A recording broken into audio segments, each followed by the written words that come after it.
Why is storytelling important? Why do you think it's important? And people just aren't doing it a lot or even at all. And why is that? Oh, lots of questions. So storytelling, I think, is been around for millions of years. 62% of all conversations that we have involve a story. And we know that a story is going to engage someone over data. It's proven time and time again. There's lots of Mhm.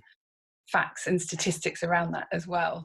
So if you're not engaging your audience with a story, you're missing a trick, really. And I think obviously because of my journalism background, I started in broadcast journalism at ITN, in a sort of fast-paced newsroom.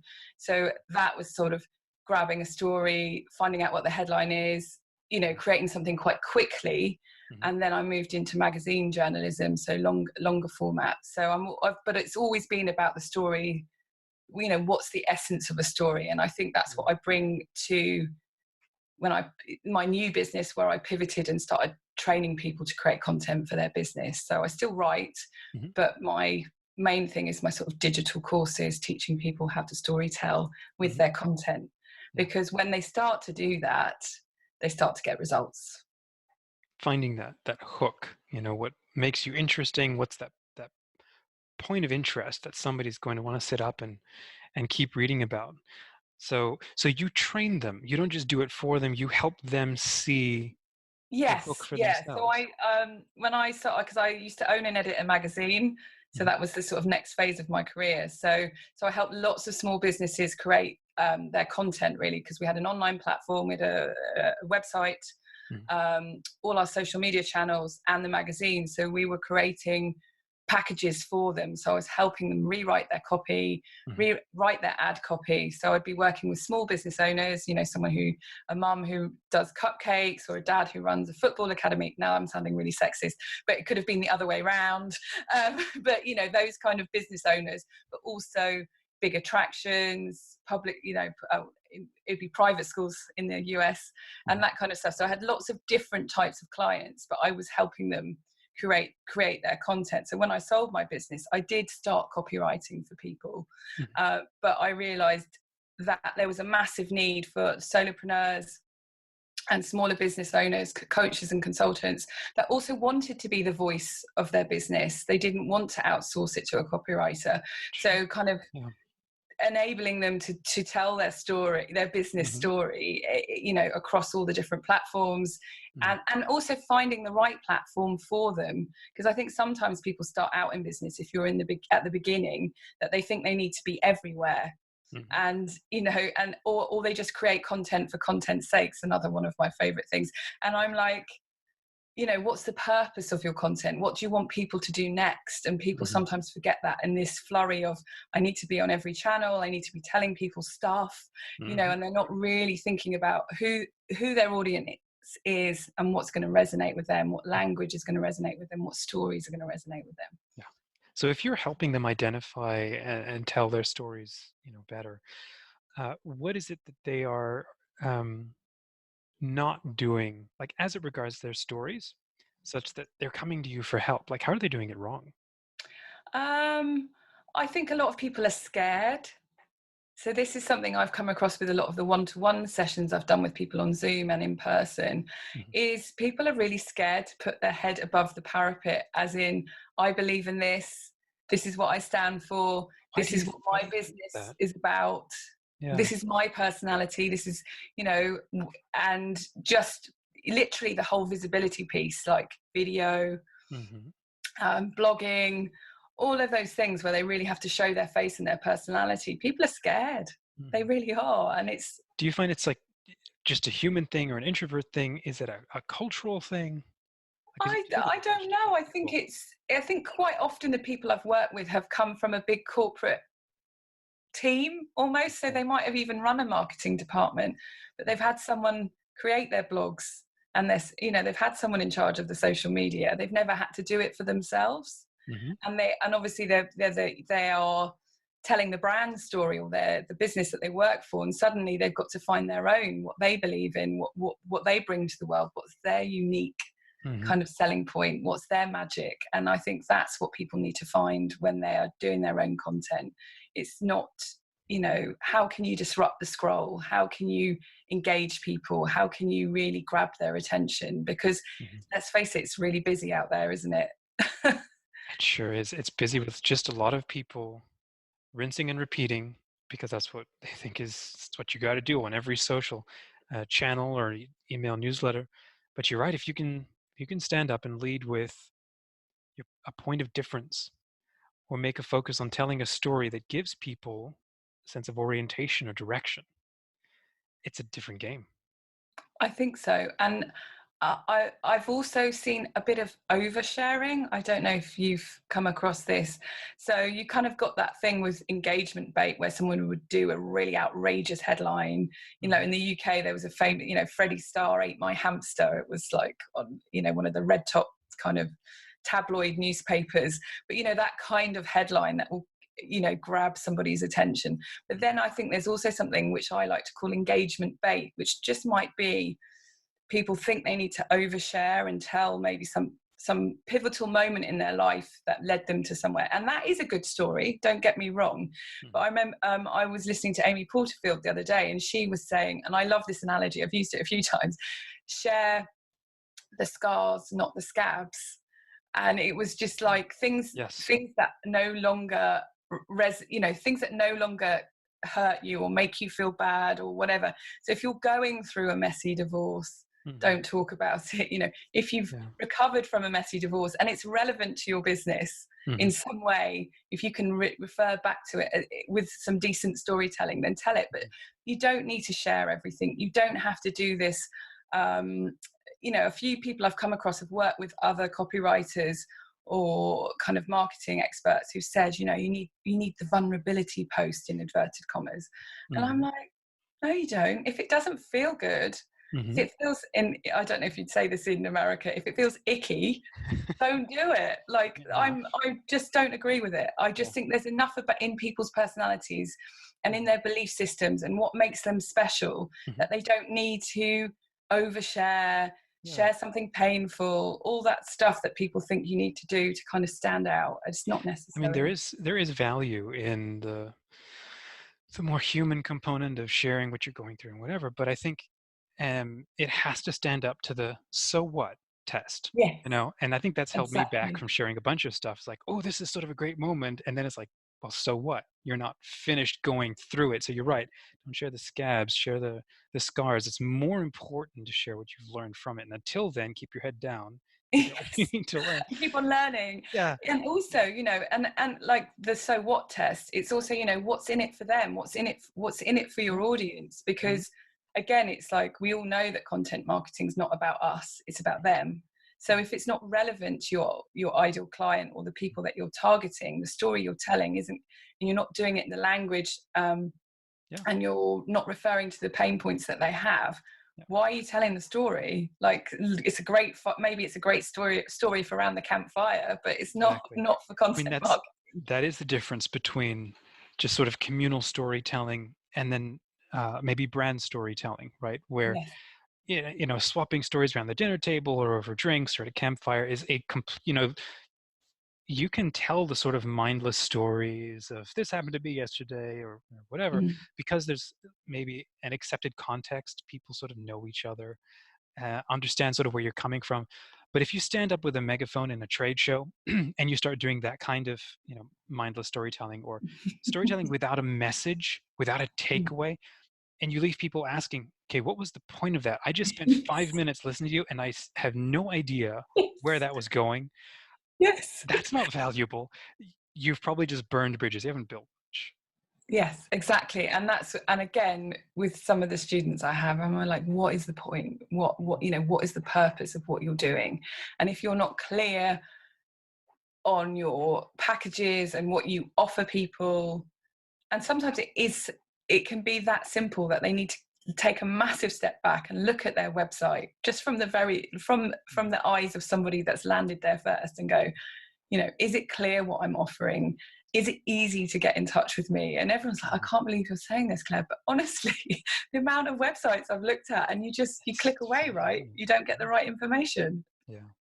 And I mean, I think that's why people like us designers and copywriters, Mm. are valuable because we do think critically through some of these steps, and then there's just a lot of other people who don't need to. They're valuable for thinking critically through other steps, things that they do. So let's dive into just a little bit into your story.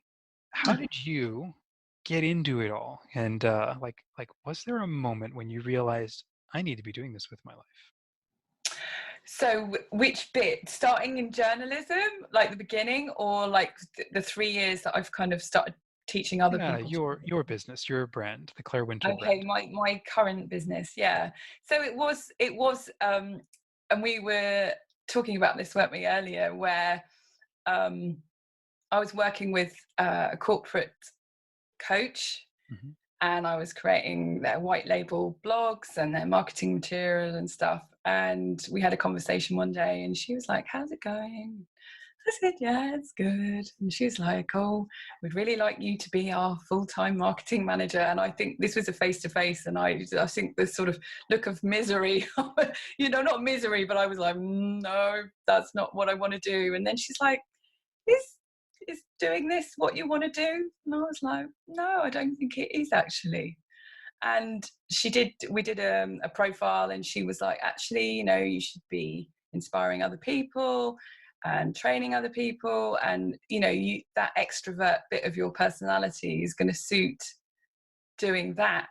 So that was kind of the sort of moment where it was like, I still have VIP clients that I write for, Hmm. but being able to help other small business owners and what I like to call solopreneurs and coaches and consultants to write their own copy Hmm. has been really, really, yeah, it's really lit me up. I've been able to, teach up to sort of 12 people at a time. And that's what I'm building really, is a business where I can, teach a whole group of people with the digital courses that I do. So I think for me, that was a sort of pivotal moment of just copywriting wasn't sort of lighting me up. And I think when you have that moment, Hmm. it's it's great, isn't it? Because you go, okay, now I know what I need to do. So that's kind of what happened for me, really. And I think because I've been running a magazine for 8 years, Hmm. um, I got to do a bit of both. I got to write copy, but I also got to go to events and meet people and hear their stories and help Hmm. them tell them. Yeah, and So I that's kind of imagine what I'm doing think a now. little more um, strategically about the direction of things and why the stories matters and which ones get chosen and not just be doing all of the grunt work. That's an amazing, yeah, very valuable for a lot of Yeah. people. So I, like selling with stories, I think is um it's a fun way to share what you love about the world and how you're good at, and what you're good at, isn't Hmm. it? And and I think probably the background, my background coming from journalism has enabled me to kind of talk to someone and go, okay, that's the story, that's what you need to be telling people about, and sort of pick out some headlines for them if they're not clear, or help them get clear. It's funny, isn't it, how people so often can't see their own story and therefore can't see the power of their own story and Mm. how that could drive such uniqueness for their Mm. service. You know? Mm. Yeah, exactly. And I think, um, everyone has a unique skill set, don't they? And also the things that they like to do. And I think if you share the people that you like to work with, and Mhm. the things that you like doing, you might have a whole heap of skills that you share. And there must be elements of design that you like doing more, right, Mhm. in your business. So it's sharing that with people and letting them know, isn't it? Are there certain kinds of stories that you look for when you're talking to someone, either in the one-on-one sessions or in the workshops? I think it's just, again, that what's taken, like kind of the story I just told you, really. Like you get, Mhm. sometimes it's that light bulb moment of, Yeah. so many, like I've shared before, so many people have been working maybe in a big corporate environment, so they're used to these big roles, but maybe the stress or just doing that 9 to 5, or was not never 9 to 5, is it? That's a complete lie, like 9 to 9 or whatever they've been doing. And, that horrible commute, and they've just had a kind of, no, I'm not doing this anymore. I'm going to be a consultant. I'm going to be my own person.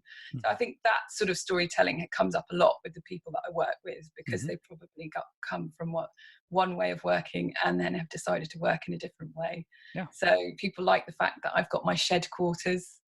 So it's just a home kitchen, office. as you can see. Yeah. And I'm at the bottom of my garden. It does get a bit chilly in the winter. But, I shared on a video my commute, which is from my kitchen door to my garden. And awesome. the reason why I do it, because I've got 3 girls, that I want to see after school, right? I wanted to take them to school. I wanted to go to assembly and all those things. And now they're bigger. They're all at secondary school. I guess you'd call that high school. I'm not good with this. But yeah, and but I still get to, have a cup of hot chocolate with them when they get in from school and check in with them. So for me, that's my why, and that's why my commute's 100 meters. How fun! I've kicked a football around one of these little English gardens. I spent spent a year in an English boarding school in France at one point, and then went to holiday with some friends at their English home and saw how small and narrow. Yeah, I'm in a skinny garden. Yeah. What would be, and that's, maybe we'll wrap here, what would be one actionable insight that you'd like to leave with our listeners in trying to identify their story, maybe their light bulb moment? What would be something that they could look for or do? I think it's that what lights you up, what gets you up in the morning. Tell people about that. That would engage me. Why do you do what you do? Obviously, Simon Sinek is. There you go. Actually, if you haven't, dear listeners, if you haven't read that book, get your hands on a copy of it. I think it's pretty cheap on Kindle. It's how I got mine. But highlighted the heck out of that thing. I love Simon Sinek. But yeah, if you can identify your why, he's got this really great little analogy where he's like, when you go to shoot an arrow at a target, first thing you have to do is draw the arrow back the other way. And the same thing goes with you and your story and your brand. Before you can fire an arrow of activity, you have to go the other way, back into yourself, and sort of dig deep and look for your why. Why are you doing it? I think so. Yeah, I do. And I think when you have that moment, you don't look back, really. But it's also not being scared to share it. And I think I was saying that about that whole visibility piece of being scared to show personality and the face behind a business. If you are a small team or work from home like you and I do, you do have to show your face. You have to give people a reason to pick you over someone else. And that's the thing. You are the secret sauce to your business, not just the service. It's also the experience of working with a specific type of person. And we like to work with maybe specific kinds of people. So that's something to also lean into as a point of difference. So your story and you. Definitely. Claire, this was wonderful. Thank you. How can people get in touch with you? They can find me at clarewinter.info. I also have a Facebook community called Cracking Content. So if you like hanging out on Facebook, and you don't have to if you don't want to, you can come and find me there. And I'm also Claire Winter UK on all the other channels like Instagram, Twitter, and Facebook.